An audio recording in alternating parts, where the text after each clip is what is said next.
Hello, wildlings. I'm your Creepsmith, and you found my Fear Forge. Lucky you. Tonight's story, Someone in the House. I'm awake. I don't recall falling asleep, and I'm not real sure how I got into bed, but I'm awake now.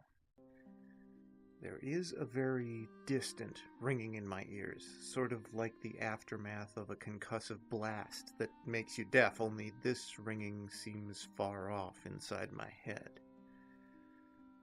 Must have had a rough night, I suppose, although I honestly can't really recall the previous night or any evening for that matter.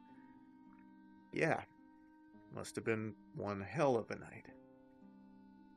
I roll out of bed and my feet hit the cold, hard tile floor of my bedroom. Rubbing my hands over my face, I try to shake the cobwebs of sleep and whatever I may have drunk last night out of my head.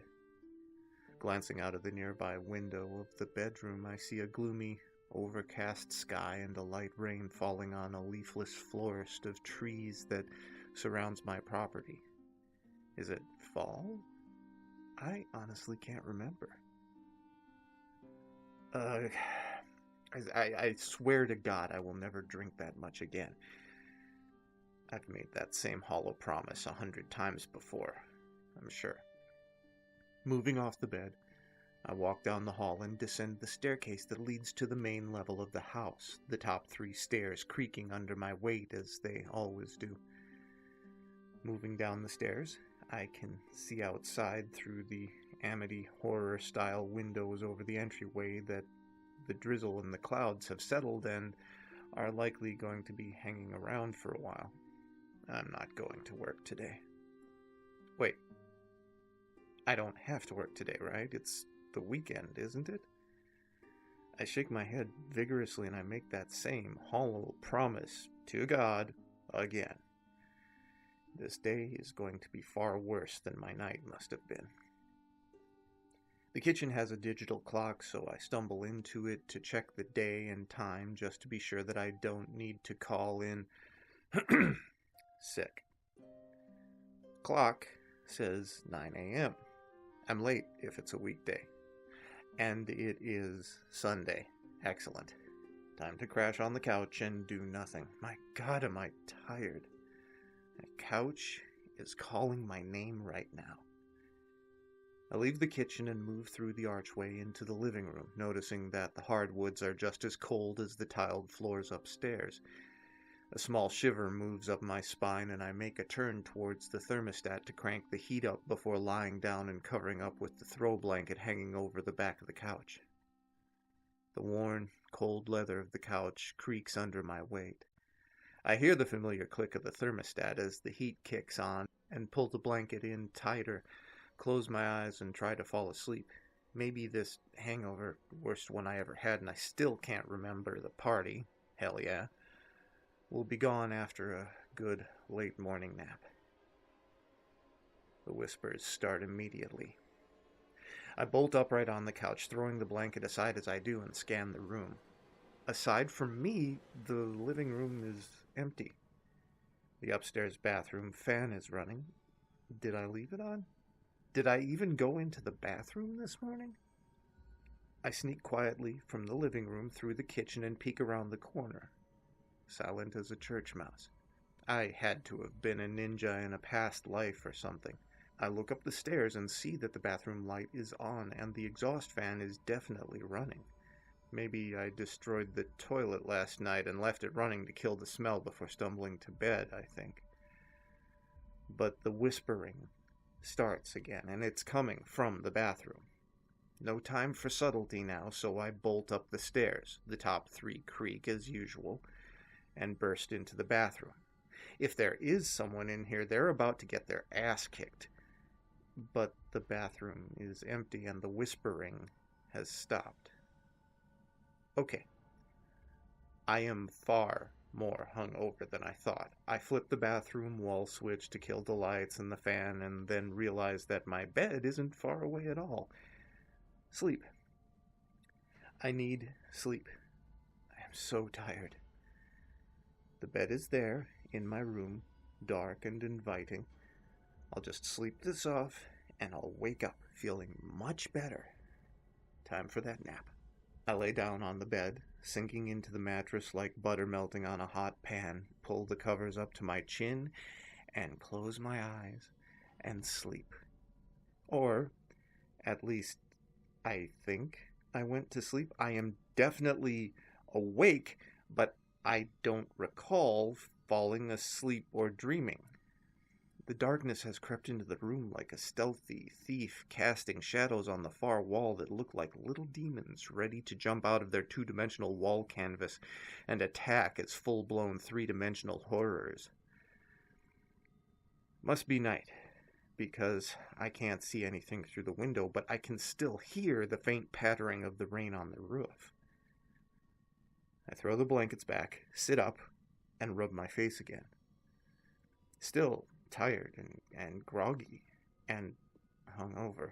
I leave the demons behind me on the bedroom wall and head to the bathroom. The light is off, so I flip it on. The light from the molded glass fixture dances over the little crystal ballerinas and the exhaust fan comes on. I sneak a peek into the toilet. Nope. No prayers offered up to the porcelain god in here, I think to myself. As I turn to the mirror to face myself, dreading the sight that I'll behold in this rough state, sounds from downstairs freeze me in my tracks.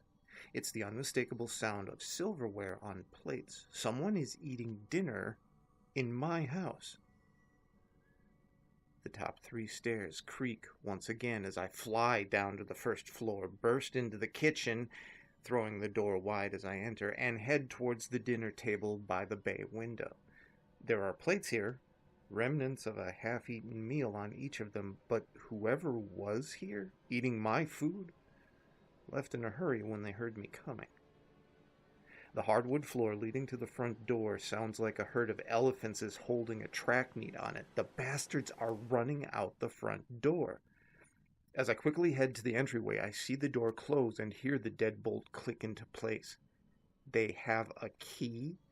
Well, they must have, because they just locked the door from the outside. I peer through the stained glass window that sits on either side of the front door, but I can't see anyone in the cold, black, rain-soaked night. Enjoy the weather, you pieces of shit. The idea that someone was in my house, eating my food, and has a key, well, it disturbs me. There were clearly more than one, and while my past life ninja skills might help me fight them if they return, I don't want to pin my survivability hopes on reincarnation theory. Besides, I am just so tired. I'll let the cops do their job. I grab the phone off the wall and dial 911. Nothing. I hang up and try again. Still, nothing. There's no dial tone. Did they cut the lines? Oh, those bastards. Now I am pissed. They were in my house eating my food, and now they've cut the phone lines? Well, they don't have a car, because I would have heard it fire up and drive off. They're still here, and their asses are mine. As I storm out of the kitchen towards the front door, I leave a trail of dinner plates, silverware, half-eaten food, and anything else on the counters strewn on the floor. That dull ringing in my ears has intensified a bit. I'm tired and groggy, but I don't care. I'm pissed. I open the front door so fast I don't even feel the brass handle in my palm. It slams shut behind me. Taking long, determined strides into my fog-covered front yard. Seems the rain has let up now. I start scanning for assholes and elbows because I'm sure those fuckers are running away. I spend the next hour searching the yard along the tree line, but I don't find any sign of people. Whoever they were, it looks like they're long gone now, and damn it, I am still tired as hell. I don't have time for this. As I head back to the house, I notice that the lights in the entryway are on. They cast a glowing image of those Amityville windows above the doorway onto the stone slab porch and the front yard.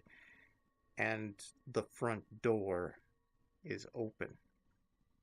I don't remember closing it, but I know I heard it slam shut behind me. I break into a full run and charge into the house, stirring up a vortex of wet, dead leaves behind in my wake.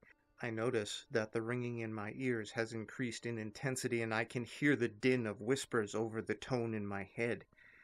As I storm onto the cold, slick floor of the entryway, I see 3 people. The first one is clearly a priest of some sort. He's holding up a rosary with one hand and has a small opened Bible in the other. The second person is a short, sad-looking woman with a floor-length coat pulled tight around her, its fur-lined trim and collar cinched close with little wooden pegs.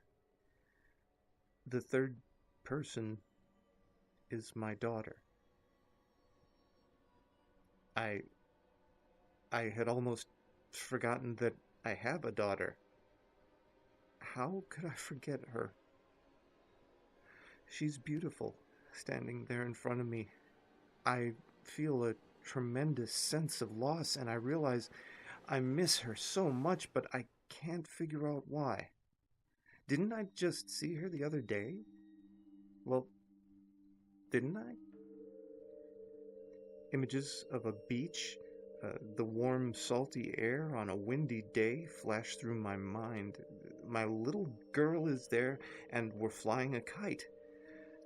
I can hear the waves crashing onto the sugar sand shore, and my daughter laughing as we run through the surf, flying a kite. Oh, that was a great day. And she was so young and beautiful and full of life. She's crying now, mouth covered by her hands as she scans the area of the entryway that we're all standing in. She looks at me quickly, and then her gaze moves on, searching, but for what? The sad little woman with the fur-trimmed coat, however, looks right at me. She has a grim look on her face as she pats the priest on the shoulder and shakes her head. The priest stops waving that stupid rosary around, goes silent, and then moves to hold my daughter as if to console her. "He's here," says the short woman. My daughter lets out a sob, and the ringing in my ears gets so loud. He's confused and angry. He doesn't understand yet. My daughter uncovers her mouth, and her lips quiver. She squints her eyes as if to hold back more tears. "Can he hear me?" "What's he saying?" she asks. The short woman shakes her head. "It doesn't work like that. He can hear you, yes, but I don't hear what he says. Just emotions, feelings. You can speak to him if you want." My little girl, no longer little, as I realize she's a full-grown woman now, wipes tears away from her eyes, sniffles, and offers a smile. I sort of laugh because she must think she's looking at me, but instead she's just looking right off to my left. But why wouldn't she be able to look at me? I'm standing right in front of them, right here. Dad, you can go now. We're going to be okay. Mom and I love you, and we miss you so much, but you have to go. You'll be better off. My daughter laughs a little and then smiles, that smile that I always loved to see. "Don't worry. I won't let Mom sell the house. I know you love it." The ringing in my ears is deafening now, but I do not care. Why is she talking to me like this? Why does she want me to leave, and why is she not the 10-year-old girl from my memory? I begin screaming these questions to her. The ringing has become full-blown pain in my head, but I don't care. I press my hands to my ears, trying to block out the noise, and continue screaming my questions at my daughter. The short woman shakes her head again. She casts a sad look towards my daughter. He's angry. He's screaming at you. I can't hear the words, but he doesn't understand why you're saying these things. He is very, very confused. He doesn't know it's time to move on from this life. Wait, what did she just say? I stop screaming and lower my hands. The ringing in my ears is subsiding, and instead begins a slow descent into a single harmonious tone. What does she mean, time to move on from this life? My daughter smiles again. Oh, I have missed that so much. Daddy, we love you. It is time for you to move on. You can't keep scaring the hell out of Mom and I. We appreciate you staying with us to make sure that we're okay, and we are. But you need to go. Behind my daughter, the kitchen doorway suddenly flares to life with the brightest light that I've ever seen. Pure, clean, and inviting. That harmonious tone grows louder. Not painful now, but inviting. I look away and to the three people standing before me. They do not see the light. It beckons me, so I begin to walk toward it. The short woman pats my daughter's hand and nods her head. Her smile tells me she knows what's happening, even if I don't. I move closer to the light, its beams of white falling over me like long, loving arms, pulling me into their embrace. The tunnel entrance is so close now, but I stop and turn to look at my daughter one last time. I mouth the words, "I love you," knowing that no sound will come from my lips. The short woman whispers to my daughter, who sobs briefly, and then says, "I love you too, Daddy." I step into the tunnel, and I let the light take me. The tunnel isn't very long, and the light near the ends... The tunnel isn't very long, and the light near the end begins to shift. I can smell warm, salty air, and I hear the crash of waves on sugar sand shore, and my little girl giggles. Well, a hangover's a hell of a thing, but I don't think they were ever supposed to be quite that bad. Stay scary, my wildlings. Learn how to let go, and make the most of your nights.